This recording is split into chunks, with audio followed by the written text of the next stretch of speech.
आपका स्वागत है आपके अपने चैनल पर।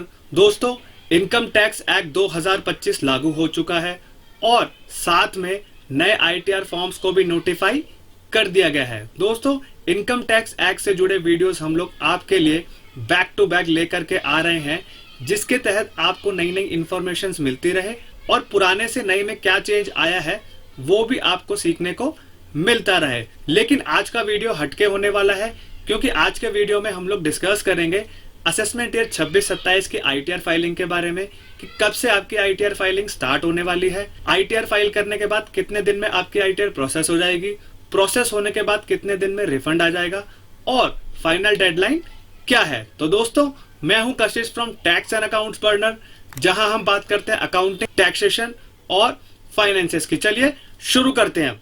आइए अब हम असेसमेंट ईयर 26-27 का आईटीआर फाइलिंग प्रोसेस को देख लेते हैं शुरू से लेके एंड तक। अब इस वीडियो में हम लोग टॉपिक्स को कवर करेंगे। ITR starting date for assessment year 26-27, ITR processing time limit for assessment year 26-27, TDS refund process time limit assessment year 26 and 27, 143(1) intimation letter time limit for assessment year 26 and 27। आखिर में ITR filing last date assessment year 26 and 27। तो दोस्तों, आज के video में ये 5 topics को हम लोग कवर करेंगे। ध्यान से देखिएगा आपका पूरा प्रोसेस, जिससे क्या होगा आपको पता चल जाएगा कि आईटीआर फाइल करने से लेके एंड तक आपकी आईटीआर के साथ साथ क्या होता है। अब दोस्तों, यहाँ पे हम लोग आईटीआर स्टार्टिंग डेट देख लेते हैं। आपकी आईटीआर फाइलिंग जो स्टार्ट होगी वो ऑलरेडी 1 अप्रैल 2026 से स्टार्ट हो जानी चाहिए। इनकम टैक्स डिपार्टमेंट ने आईटीआर फॉर्म्स को नोटिफाई किया था 31 मार्च 2026 तक। लेकिन दोस्तों, इसमें एक झोल है, आपको अपनी आईटीआर को तब तक फाइल करना स्टार्ट नहीं करना है जब तक पूरी तरह आपके 26AS और AIS में रिफ्लेक्ट ना करे। यानी कि दोस्तों, आपको क्या करना है, आईटीआर फाइल करने से पहले अपना AIS, TIS और 26AS को अच्छे से चेक कर लेना है। यानी कि दोस्तों, आपका जो आईटीआर फाइलिंग का प्रोसेस स्टार्ट होने वाला है वो आपका स्टार्ट होगा 15 जून तक, क्योंकि टीडीएस रिटर्न फाइलिंग की जो डेट होती है वो 31 मई रहती है हर साल की।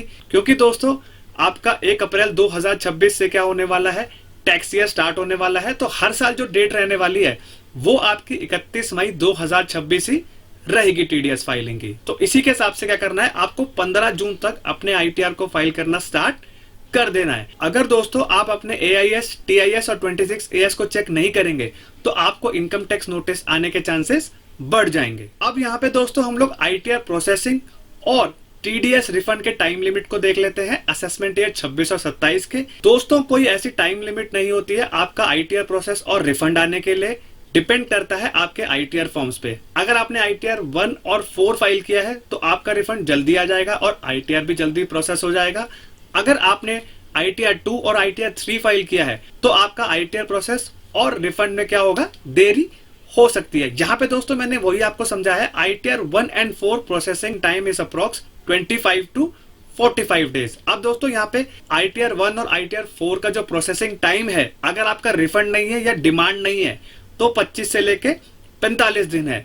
इतने दिनों में आपका आईटीआर प्रोसेस हो जाता है। लेकिन दोस्तों, हमने प्रैक्टिकली भी देखा है कि आईटीआर 1-1 दिन, 2-2 दिन या हफ्ते के अंदर प्रोसेस हो जाते हैं। और रिफंड को भी दोस्तों हमने यहाँ पर देखा है कि 1-1 दिन में आ जाते हैं। लेकिन असेसमेंट ईयर 25 और 26 में दोस्तों डिपार्टमेंट ने हद ही मचा रखी है।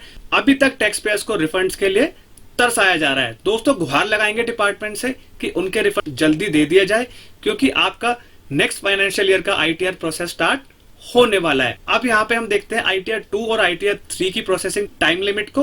वो होती है 40 से लेके 65 दिन। यानी कि दोस्तों, अगर आप आईटीआर 2 और आईटीआर 3 फाइल करते हैं तो आपका जो टाइम लगने वाला है आईटीआर प्रोसेस से लेकर रिफंड आने तक, वो लगेगा 40 से 65 दिन। अगर आपकी डिमांड है तो डिमांड को आपको ऑटोमेटिकली इंटीमेट कर दिया जाएगा, आपको पे करना होगा। और आईटीआर 2 और आईटीआर 3 के केस में रिफंड्स दोस्तों आपके 3 से 4 महीने लग जाते हैं। हालांकि देखा गया है कि जल्दी भी आ जाते हैं, पुराने साल को हटा के देखा जाए तो, लेकिन इतना टाइम आपका लगता ही लगता है। नेक्स्ट हम बात करते हैं intimation under section 143(1) for assessment year 26 and. अब दोस्तों, अगर आप अपने आईटीआर फाइनेंशियल ईयर 25-26 या असेसमेंट ईयर 26-27 का फाइल करने जा रहे हैं तो आपको जो इंटीमेशन आएगा वो सेक्शन 143(1) के अंदर आता है।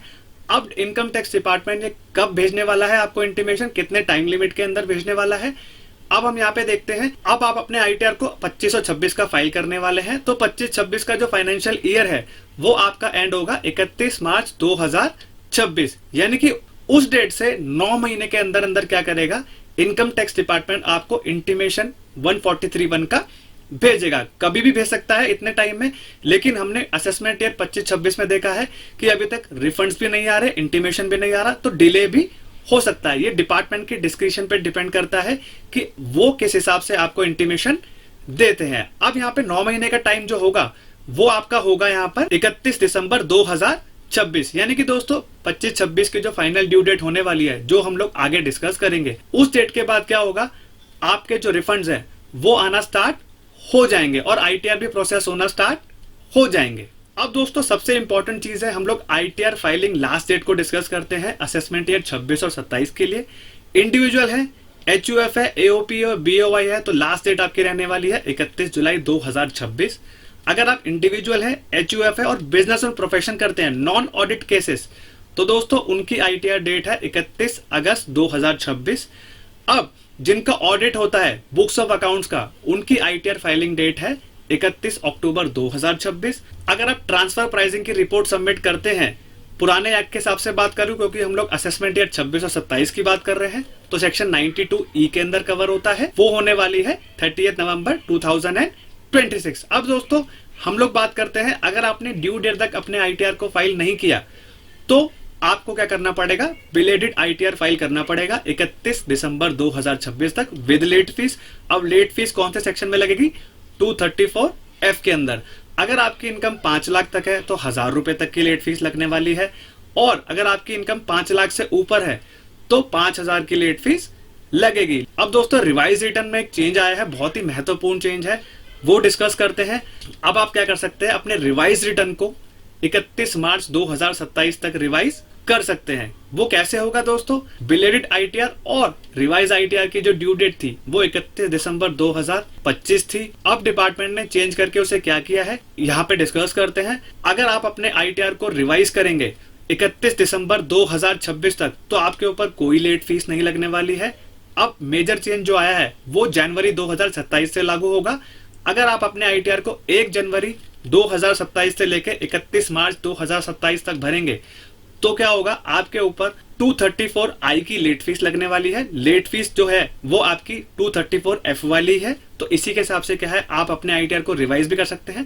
डिपार्टमेंट का रेवेन्यू यहाँ पर बढ़ने वाला है लेट फीस का, ऐसे तो यहाँ पर कमा नहीं पा रहा है, लेकिन लेट फीस के जरिए डिपार्टमेंट की कमाई बढ़ती जा रही है। तो दोस्तों ये था पूरा प्रोसेस स्टार्टिंग से लेके एंड तक का। इसके अंदर हमने पूरा आईटीआर का प्रोसेस कवर किया, रिफंड का प्रोसेस कवर किया, आईटीआर कब से स्टार्ट होगी वो कवर किया, आईटीआर की ड्यू डेट्स को कवर किया, पूरा प्रोसेस हमने आपको A to Z समझा दिया है। तो दोस्तों अगर ये वीडियो इंफॉर्मेटिव एंड प्रैक्टिकल लगाओ तो वीडियो को लाइक करेंगे, और चैनल पे नए हैं तो do subscribe to the channel.